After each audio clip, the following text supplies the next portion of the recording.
अस्सलाम वालेकुम सामईन व नाजरीन, उम्मीद करते हैं आप सब खैरियत से होंगे। डर, खौफ हमेशा से इंसानी रवैयों और अमाल को कंट्रोल करने में अहम किरदार अदा करता चला आ रहा है। इंसान ने बहुत इब्तिदाई में ये बात जान ली थी कि किसी भी चीज़ का डर और खौफ इंसान के जहन पे शदीद असरअंदाज होता है, चाहे वो डर किसी दरिंदे का हो या किसी आसमानी आफत यानी जलजले, सैलाब, आतिश फिशां, शदीद गर्मी या शदीद बर्फबारी का, या किसी बैरूनी हमला आवर का, किसी जालिम हुक्मरान का, या किसी बीमारी या वबाई मर्ज का। यही खौफ है जिसने इंसानों को मजबूत तर और महफूज तर घर बनाने पर मजबूर कर रखा है, जिसने पहले छोटी कम्युनिटी में रहने और बाद अज़ां वर्ल्ड सिटीज़ बनाने पर मजबूर किया, और फिर रियासती सरहदों और फिर रियासती दिफा को मजबूत से मजबूत तर बनाने की तको-दो में लगा दिया। यही खौफ है जिसने इंसान को नित नए इलाज दरियाफ्त करने की राह समझाई। टॉपिक पर चलने से पहले हमारा चैनल ज़रूर सब्सक्राइब कर लें और बेल आइकन ज़रूर दबाएं ताकि हमारी हर नई आने वाली वीडियो आप तक पहुंचती रहे। इब्तिदाई से ताकतवर लोग ये जान गए थे कि अगर रियासती रियाया को मुसलसल डर और खौफ में मुब्तला रखा जाए तो वो रियासत को मुहाफ़िज समझकर मुकम्मल अतात में रहते हैं, और हुक्मरान जब चाहें जितनी चाहें शहरी आज़ादियाँ मनसूख करके माशरे और रियासत पर अपना कंट्रोल मजबूत कर सकता है। चुनाचा नमरूद और इससे कबल इसके बाब कुश ने अपनी रियाया को अनदेखे दरिंदों, आसमानी बलाओं और खुद खुदा के अजाब के एक मुस्तकिल खौफ में मुब्तला रखकर कंट्रोल किया। अपनी जेर निगरानी मासूम बच्चों को आग में फेंक कर कुर्बानी देने की बुनियाद रखी, खुदा को एक मुस्तकिल दुश्मन के तौर पे पेश किया और तूफान नूह को एक मुस्तकिल डर के तौर पे रियाया में फैलाए रखा, और टावर ऑफ बेबीलोन की बुनियाद रखी, जिसका एक मकसद ये भी था कि अवाम ये यकीन कर ले कि नमरूद ही वो शख्स है जो आइंदा तूफान नूह जैसे अजाब से अवाम को बचा सकता है, और इसके पास ये ताकत है कि वो अवाम को एक झंडे तले जमा करके ऐसी बुलंद तरीन इमारत तामीर कर सके जो दोबारा ऐसी आसमानी आफत से इंसानों को महफूज रखेगी और लोग इसमें पनाह लेंगे।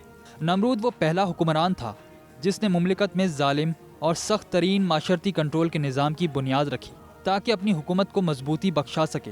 यही वजह थी कि बाद अज़ा नमरूद ने खुद खुदा होने का दावा कर दिया ताकि रियाया को ये बावर करवाया जाए कि ज़िंदगी, मौत, जज़ा और सज़ा का मालिक वही है, इसलिए इसकी मुकम्मल अतात की जाए, वरना सख्त तरीन सज़ाओं के लिए तैयार रहें। यही वजह है कि नमरूद आज भी खुफिया शैतानी तंजीमों के लिए एक इंस्पायरेशनल पर्सनैलिटी है। नमरूद ने ही इब्तिदाई शैतानी आलमी हुकूमत, ग्लोबल सैटनिक गवर्नमेंट का ख्वाब दिखाया। चुनाचा नमरूद के बाद ये सिलसिला चल निकला और बाद अज़ां बख्त नसर और फ़िरौनों ने डराओ और हुकूमत करो के उसूल को अपने अपने वक्त में नुक्ता उरूज पर पहुंचा दिया। उन्होंने भी पहले बैरूनी हमला आवरों का डर माशरे के जहन में बिठाया और रियासत और फ़राइन को ही वाहिद महाफिज के तौर पे पेश किया। बाद में ये गैर मशरूत अतात फ़िरौनों की बंदगी और इबादत में बदल दी गई और इसे मज़हब का दर्जा दे दिया गया। 20वीं सदी के आगाज़ में कम्युनिस्टों ने ज़ार और सरमायादारियत का खौफ पैदा करके अपनी ताकत में इजाफा किया। माजी करीब में मजीद दिखाया जाए तो हिटलर भी इसी उसूल पे कारबंद था। हिटलर ने सुपीरियर रेस के फ़लसफ़े को रूल ऑफ फेयर के उसूल के साथ मिलाकर मीडिया और सरकारी मशीनरी के ज़रिए प्रोपेगेंडा करके पूरे माशरे को ऐसे हिप्नोटाइज़ किया कि लोग ना सिर्फ एक कांस्टेंट फियर में मुब्तला होके कंट्रोल्ड रहें बल्कि नाजियों के फर्माबरदार रहें। गोया इनको इस बात का एहसास तक ना होने दिया कि वो किसी अंदाज में कंट्रोल किए जा रहे हैं। यही जदीद तरीन गुलामी का खासा है, यानी लोगों को एहसास तक ना हो कि वो कंट्रोल किए जा रहे हैं। अमरीकी तज्ज़ियाकार मैनकिन लिखता है, अमली सियासत का वाहिद मकसद ये है कि अवाम को भुतों, देवियों के एक ना ख़त्म होने वाले सिलसिले से खौफजदा रखा जाए, जिनमें से बेशतर ख्याली होते हैं, यानी हुकूमतें जो खौफ फैलाती हैं इनमें से बेशतर ख्याली और गैर हकीकी होती हैं।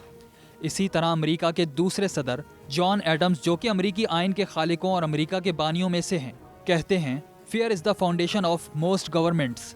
खौफ बहुत सी हुकूमतों की बुनियाद है। डराओ और हुकूमत करो के उसूल का एक और अहम नुक्ता ये है कि मुतालिका खौफ को बार बार अवाम में दोहराया जाए, मीडिया और सरकारी ऑफिशल्स के ज़रिए इसे बार बार रिपीट किया जाता रहे ताकि वो खौफ अवाम के जहन में बैठ जाए, फर्मा बरदार और कंट्रोल्ड रहें। याद रहे, हर खौफ की एक लिमिट होती है, क्योंकि लोग उस खौफ के साथ जीना सीख जाते हैं। इसके बाद हुकूमतों को एक नए खौफ की ज़रूरत पड़ती है, एक नया डर जिसके ज़रिए रियाया को शिकंजे में रखा जा सके।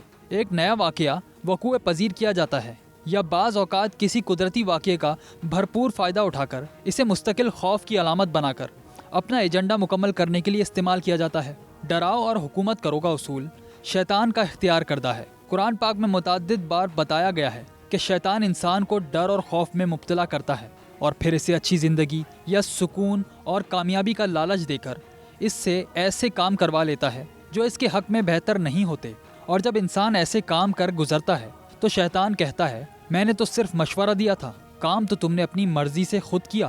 مثال کے طور پہ جیسے شیطان انسان کو ڈرا کر بھٹکاتا ہے، راہ راست سے ہٹا کر اپنے پیروکاروں میں شامل کرتا ہے، ایسے ہی شیطان کے اصولوں پہ قائم جمہوری نظام میں حکومتیں مستقل خوف کی بنیاد پر لوگوں کو فرما بردار رکھتی ہیں۔ یہی وہ اصول ہیں جسے آخری زمانے میں ورلڈ گورنمنٹ بنانے کے لیے خفیہ ترین انداز میں استعمال کیا جائے گا۔ جس انداز کے ڈر اور خوف استعمال کیے جائیں گے وہ بے مثال ہوں گے۔ اللہ کے بنائے گئے قوانین پہ انسان کے بنائے قوانین مقدم ٹھہرائیں گے۔ لوگ اپنی آزادیاں سلب کروانے میں ہی نجات، عافیت اور کامیابی سمجھیں گے۔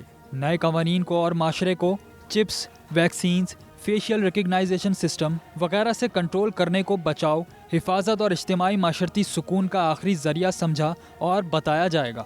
پروپیگنڈے کا انداز اور لیبل اس قدر حقیقی اور شاندار ہوگا کہ یقین کیے بنا کوئی چارہ نہیں ہوگا۔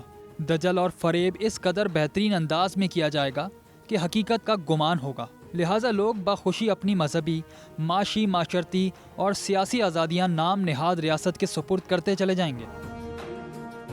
یاد رکھیں، جس طرح ایک ریاست اپنے باشندے کو ڈر اور خوف میں مبتلا کر کے اس کی آزادی ختم کرتی چلی آئی ہے، اب ایسے ہی دنیا پہ ایک نظام حکومت قائم کرنے کے خواب دیکھنے والی طاقتیں ریاستوں کو خوف اور دہشت میں مبتلا کر کے ان کی سوورٹی چھینتی چلی جائیں گی۔ جس طرح ریاستی سطح کے خوف ریاست کو کنٹرول رکھنے کے لیے پیدا کیے جاتے رہے ہیں، اسی طرح عالمی سطح کے ڈر اور خوف پورے عالم کو کنٹرول کرنے کے لیے پیدا کیے جاتے رہیں گے۔ فارمولا وہی پرانا ہے، مقصد وہی قدیم ہے، بس اسکوپ تبدیل کر دیا گیا ہے، اور عالمی سطح پہ خوف پیدا کرنے کے واقعات نہ صرف اب بڑھتے چلے جائیں گے بلکہ سخت سے سخت ترین بھی ہوتے چلے جائیں گے۔ مگر اس دور میں بھی وہ لوگ موجود ہوں گے جنہیں نہ کوئی ڈر ہوگا نہ خوف۔ قرآن مجید میں متعدد جگہ پہ بتایا گیا ہے کہ کون سے لوگ ہوتے ہیں جن پہ ڈر اور خوف حاوی نہیں ہوتا۔ قرآن کہتا ہے جو لوگ ایمان لائے اور نیک کام کیے اور نماز کو قائم رکھا اور زکوٰۃ دیتے رہے تو ان کے رب کے ہاں ان کا اجر ہے، اور ان پر کوئی خوف نہ ہوگا اور نہ کوئی غمگین ہوں گے۔ یاد رکھیں کہ خوف پیدا کرنے کے لیے جو ٹولز، جو ذرائع آج شیطانی حکمرانوں کو حاصل ہیں وہ تاریخ میں کبھی حاصل نہیں تھے۔ جو مشینری آج ان کے پاس ہے وہ تاریخ میں کبھی بھی نہ تھی، لہٰذا اس پروپیگنڈے کو سمجھنا مشکل سے مشکل تر ہوتا جائے گا۔ ضرورت اس امر کی ہے کہ ہم خود کو اویئر کریں، خود کو نہ صرف جدید ترین علوم اور ٹیکنالوجی سے لیس کریں بلکہ تاریخ کا بھی مطالعہ کریں، خود کو عالمی اور دفاعی حوالے سے مضبوط، مستحکم اور خود مختار کریں، اپنے آپ میں کریٹیکل تھنکنگ پیدا کریں، واقعات کے پیچھے اصل حقائق، اصل مقاصد کو جانیے۔ سرکاری اور آفیشیل نیریٹو پہ آنکھ بند کر کے ایمان لانے کے بجائے خود تھوڑی سی تحقیق کر کے سچ جاننے کی کوشش کریں۔ ہمیں اپنے ایمان مضبوط کرنے ہیں، ہم چاہے اکیلے کیوں نہ ہوں، ہمیں سچ کا پردہ چاک کرنے کی کوشش کرتے رہنا ہے۔ خیر اور شر کی یہ لڑائی ہمیشہ سے جاری ہے اور قیامت برپا ہونے تک جاری رہے گی۔ شر کبھی بھی خیر پہ مکمل غالب نہیں آیا اور نہ ہی آئے گا۔ اللہ کی مدد اور نصرت ہمیشہ ایمان والوں کے ساتھ رہی ہے۔